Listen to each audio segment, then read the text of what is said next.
очирлээ заяа. Эхнийх нь англи хэл байгаа. Эйстэй танилцаарай.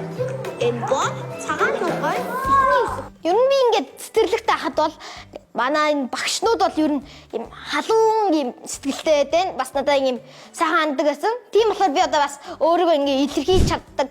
Тэгээд ер нь ийм зөрөгтэй ер нь баг шууд ингээд айхгүй айдасгүйгээр шууд илэрхийлж ер нь сурсан.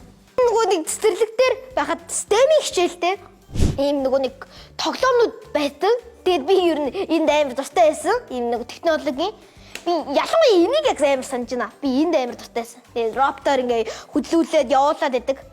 Тэгээд ер нь миний бодлоор одоо би яагаад аппликейшн бүтээсэн бэ гэхээр одоо ер нь ийм технологигийн энийг одоо ингэж багахтай ингэж тоглосон болохоор яг тэрнээс болоод тэгсэн байх магадaltaй гэж би бас бодож байна.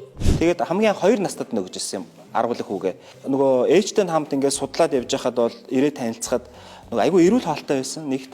Тэгээ хоёрт нөгөө багш нарын хандлага тэгээ айгүй шинэ байсан шүү дээ. Дөнгөж шинээр нэгдэжсэн. Тэгээд тийм маш идэвхтэй, маш шинэлэг юмнуудыг ярьж ирсэн. Тэгээд ямар ч эргэлзэхгүйгээр бид нэр хүүгээ өгөөд хүүхэд яг нөгөө 2 наснаас яг 6 насны хооронд яг нөгөө цэцэрлэгт байх үе нь шүү дээ. Энэ насны үед нөгөө ирээдүйн хамаг том суурэ тавьдаг юм байна гэдгийг би өөрөө судалж одоо мэддэг хүний нэг л дээ.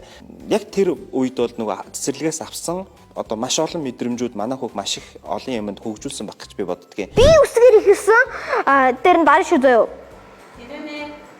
Bear. За онц сайн байна.